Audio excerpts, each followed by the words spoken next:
যশোরের শার্শায় ৮ শিক্ষা প্রতিষ্ঠানে জামায়াত নেতার পরিদর্শন। উন্নয়ন প্রতিশ্রুতিতে শিক্ষাঙ্গনে প্রাণ চাঞ্চল্য। যশোর শার্শা উপজেলা প্রতিনিধি ইব্রাহিম খলিলের তথ্যচিত্রে বিস্তারিত। যশোরের শার্শা উপজেলার উলাশী ইউনিয়নের শিক্ষাঙ্গনে আজ ছিল এক ব্যস্ত দিন।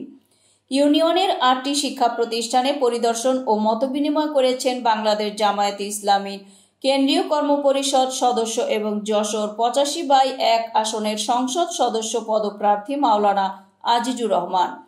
আজ বৃহস্পতিবার ১৪ আগস্ট ২০২৫ সকাল ১০টায় উলাশী মাধ্যমিক বিদ্যালয় থেকে এ সফরের সূচনা হয়।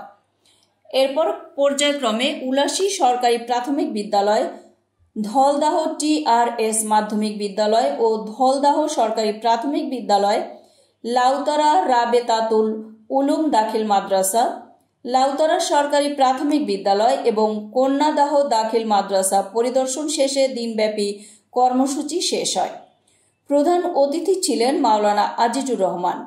বিশেষ অতিথি হিসেবে উপস্থিত ছিলেন মোহাম্মদ জাহাঙ্গীর আলম, সেক্রেটারি শার্শা উপজেলা জামায়াতে ইসলামী ও ৯ নং উলাশী ইউনিয়ন চেয়ারম্যান পদপ্রার্থী এবং মাওলানা শের শাহ, সভাপতি উলাশী ইউনিয়ন জামায়াতে ইসলামী।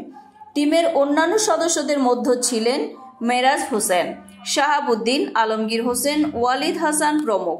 প্রতিটি প্রতিষ্ঠানে তিনি শিক্ষক শিক্ষিকাদের সাথে মতবিনিময় করেন, শিক্ষা ব্যবস্থার সমস্যা ও চাহিদা শোনেন এবং সমাধানের আশ্বাস দেন। বিনিময়ে সবার দোয়া ও সহযোগিতা কামনা করেন। তিনি অঙ্গীকার করেন শার্শা উপজেলাকে দখলদার, চাঁদাবাজ, লুটপাট ও সন্ত্রাসী কর্মকাণ্ড মুক্ত করে একটি মডেল উপজেলা হিসেবে গড়ে তোলা হবে এবং শিক্ষা প্রতিষ্ঠানে আমরা মান যাতে বজায় রাখতে পারি সেই এবং দেশ এবং জাতির কি উনি করতে চান সে ব্যাপারে উনি কথা বললেন। আমরা তার এই কথার আলোকে যদি আমরা আমাদের এই প্রতিষ্ঠান এবং আমাদের এই দেশটাকে যদি গড়তে পারি, আমরা বিশ্বাস করি যে মানবতা কখনোই পরাজয় বরণ করে না।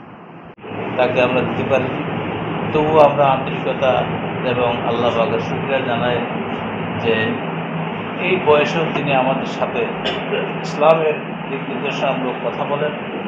আমাদের তো লক্ষ্য জনগণের ভোটাধিকার, লক্ষ্য জনগণের নাগরিক অধিকার, লক্ষ্য বৈষম্য মুক্ত একটা সমাজ। তো সেই জায়গার জন্য জামাত এই পিআর পদ্ধতি দাবি করেছে।